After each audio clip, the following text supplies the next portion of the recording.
Informasi berikutnya, viralnya isu kiamat membuat puluhan warga Ponorogo hijrah ke Ponpes di Malang, Jawa Timur dengan menjual aset-aset mereka. Iya, Riz, dan kini polisi ini tengah mendalami dan juga memburu pelaku penyebaran berita bohong, sementara pengasuh pondok pesantren membantah meminta para santri menjual harta benda untuk hidup selama di pondok. Polsek Badegan, Ponorogo Kamis siang ini mendatangi sejumlah rumah yang telah dijual pemiliknya Niter.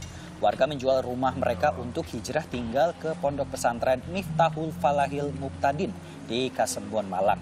Rumah-rumah ini sebagian masih dikosongkan, sementara yang lainnya telah ditempati oleh pemilik baru. Salah satunya rumah milik Marni yang kini dibeli kerabatnya Tukirin, warga desa Watu, Bonang, Ponorogo. Rumah berikut pekarangan ini dijual seharga 20 juta rupiah saja kepada Tukirin pekan lalu.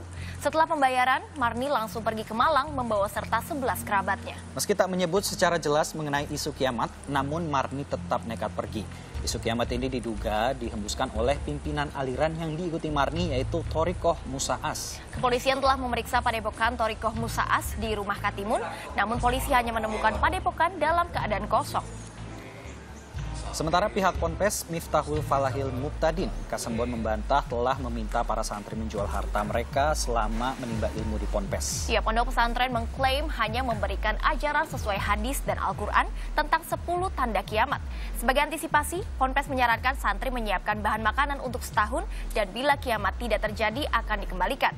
Namun, Ponpes berdalih banyak santri salah tafsir sehingga mengungsi dan menjual harta bendanya. Bagi mereka yang mau ikut tribulanan itu, untuk menyongsong itu, maka kami hitungkan, karena ada hadis kalau itu terjadi Anda harus siap makanan 1 tahun minim gitu. Makanya tiap orang kalau mau mengungsi ke pondok, ya toh, itu diwajibkan untuk membawa makanan sendiri-sendiri. Sementara itu, kepolisian memastikan berita yang menyebar di media sosial adalah berita bohong. Polisi saat ini memang sedang menyelidiki dan memburu pelaku penyebaran berita bohong tersebut, Niter. Ya, Ponpes Miftahul Falahil Muqtadin saat ini memiliki 573 santri dari 177 kepala keluarga. Para santri berasal dari berbagai wilayah di Indonesia, mulai dari Lampung, Kediri, Ponorogo, Magelang, dan lainnya.